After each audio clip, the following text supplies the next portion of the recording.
Bonjour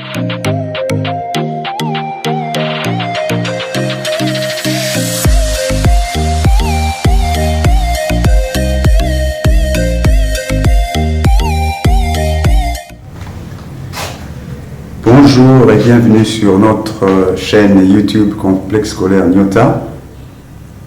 Encore une fois, pour ceux qui viennent de nous rejoindre, moi je m'appelle Monsieur André Ritis Kionga. Je suis l'un des professeurs de sciences commerciales au Complexe Scolaire Nyota. Et aujourd'hui, encore une fois, je vais intervenir en 6e commercial et gestion dans le cours d'économie des développements. Très bien. Ceci étant, très chers élèves, la dernière fois, nous sommes attelés à faire quelques applications qui ont eu trait à la densité et au calcul du taux de croissance démographique. C'était un recul que nous avons effectué par rapport à l'avancement de notre programme de 6e. Alors nous revenons maintenant pour la suite logique de notre programme. Mais vous allez vous rappeler la dernière leçon que nous avons vue avant de nous séparer.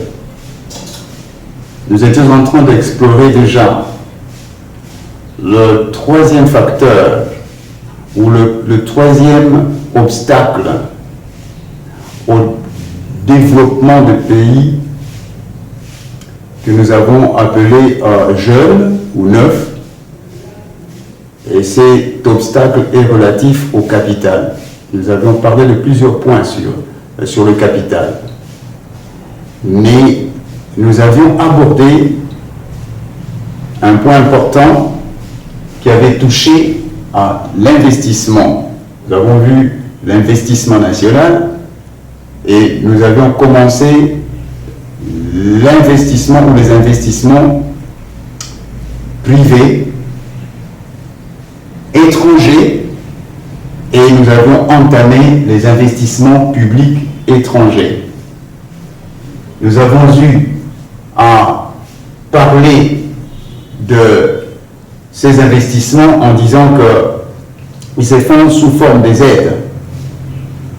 Et nous avions parlé de l'aide bilatérale, de l'aide multilatérale, de l'aide totale et même de certains prêts. Alors nous avons commencé notre premier point de l'aide multilatérale.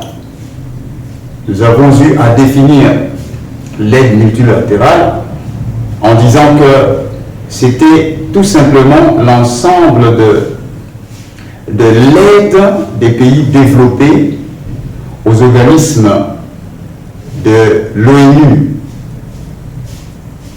laquelle aide est destinée aux pays en voie de développement ou le pays sous-développé. Alors, mais à travers certaines structures que nous avons catégorisées en deux, les structures ou les organismes de l'ONU et les institutions régionales.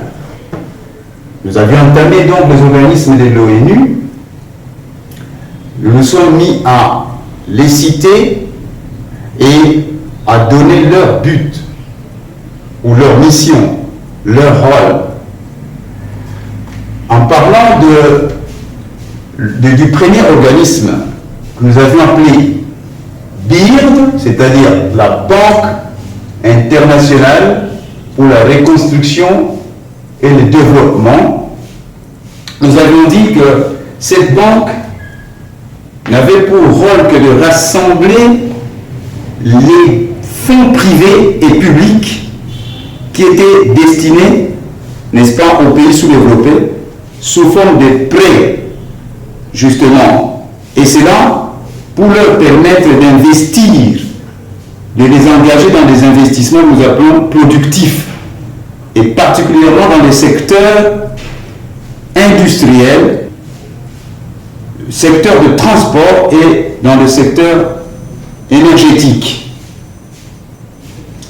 Et quand nous avons parlé de SFI, c'est-à-dire la Société financière internationale, nous avons également donné son but. Nous avions dit que le but de la Société financière internationale, qui est en tout cas la filiale de BIRD, une filiale de BIRD, la plus importante d'ailleurs, nous avions dit que sa mission ou son but était d'octroyer des crédits aux sociétés privées pour les investir, n'est-ce pas, pour les engager dans des investissements rentables. Qu'est-ce que nous avons appelé investissement rentable? Nous avions vu, souvenez-vous encore, les investissements productifs, les investissements rentables et sociaux.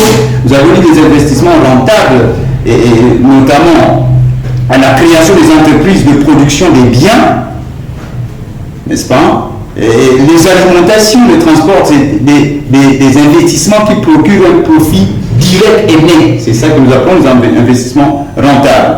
Alors donc, la SFI a pour but d'octroyer justement des crédits destinés vers ces genres d'investissements. Nous avons parlé de FMI, qui signifie bien sûr le Fonds monétaire international, et là nous avions donné son but. Nous avions dit que le FMI a pour but d'accorder des prêts à court terme, mais en devise, à un État membre dont la balance des paiements est déficitaire, pour régler justement ces paiements internationaux. Donc un pays dont la balance déficitaire, dont la balance des paiements est déficitaire, c'est-à-dire les exportations vont au-delà, donc l'emportent sur les importations, eh bien le rôle de la FMI est justement d'accorder des prêts à ce genre d'État pour leur permettre de faire face à ces paiements internationaux. Mais sous forme de quoi? Ils peuvent leur donner de l'or, leur vendre de l'or ou des droits, des DTS que nous appelons droits de tirage spéciaux. Parlons de l'AID, qui veut dire Association internationale de développement. Nous avions donné son but en disant que l'AID avait tout simplement pour but de financer les projets sociaux en accordant des prêts, mais des prêts sans intérêt, des prêts et des dons même. Voilà le rôle de l'AID. Voilà les différents organismes que nous avons vus avant de nous séparer. Alors, pour aujourd'hui, nous allons continuer toujours avec notre aide multilatérale, mais en parlant cette fois-là des institutions régionales, parce que nous avons dit cette aide c'est fait à deux niveaux, au niveau des institutions, des organismes de l'ONU que nous venons d'énumérer, nous avons donné des buts, mais aussi au niveau des institutions régionales. Alors, aujourd'hui, nous en avons retenu trois. Le premier, ou la première institution régionale, touche justement au continent européen. Là, nous avons comme institution régionale le Fonds européen de développement, fait ainsi. Ça, c'est la principale institution d'aide de l'Union européenne. Bien sûr, cette aide est destinée à quel genre de pays? Cette aide est destinée aux pays d'Afrique, des Caraïbes et du Pacifique, que nous appelons les ACP. Et ces fonds interviennent dans deux domaines d'intervention. Le FED, vient intervenir dans le cadre de la coopération financière. Il apporte la coopération financière et technique aux pays concernés. Non seulement la coopération, mais il intervient également au niveau des échanges commerciaux et de différents pays. Il intervient justement pour faciliter ces échanges. Au niveau des échanges internationaux et au niveau de la coopération technique et financière, c'est le Fonds européen de développement qui joue un rôle prépondérant vis-à-vis des États membres.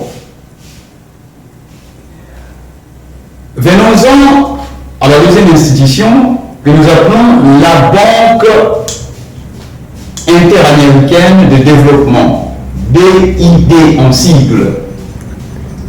Celle-ci a été créée en 1959 et a son siège à Washington. Quel est le but? Parce que c'est ça que nous devons retenir. Nous devons retenir la date de création de l'institution ou de l'organisme, son siège et sa mission, son but ou son rôle.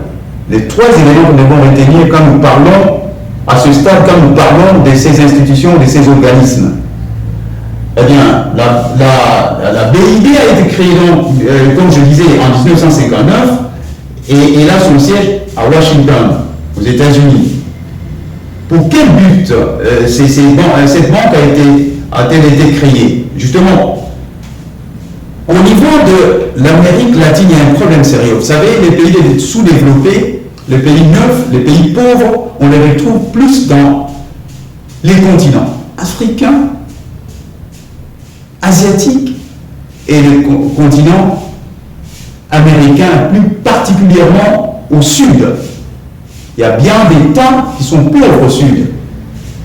Alors, les États-Unis jouent un rôle très important. Ils sont arrivés à mettre en place cette banque interaméricaine, justement, pour venir en aide à ces pays pauvres de l'Amérique latine, de l'Amérique du Nord, du Sud, voulais-je dire. Eh bien, cette aide doit être centralisée, bien entendu. Une aide financière, n'est-ce pas, mais qui est centralisée par les États-Unis. Cette aide est destinée, bien entendu, à financer le développement social et économique d'Amérique latine. Parce que, comme je viens de vous dire, sur le plan social, sur le plan économique, bien d'États d'Amérique latine sont vraiment pauvres, très reculés. Et cette banque a été créée depuis 2001. Cette banque comprend 46 membres qui sont éparpillés en Amérique, en Europe, et le Japon y fait partie également. Alors, voyons la troisième institution et la dernière.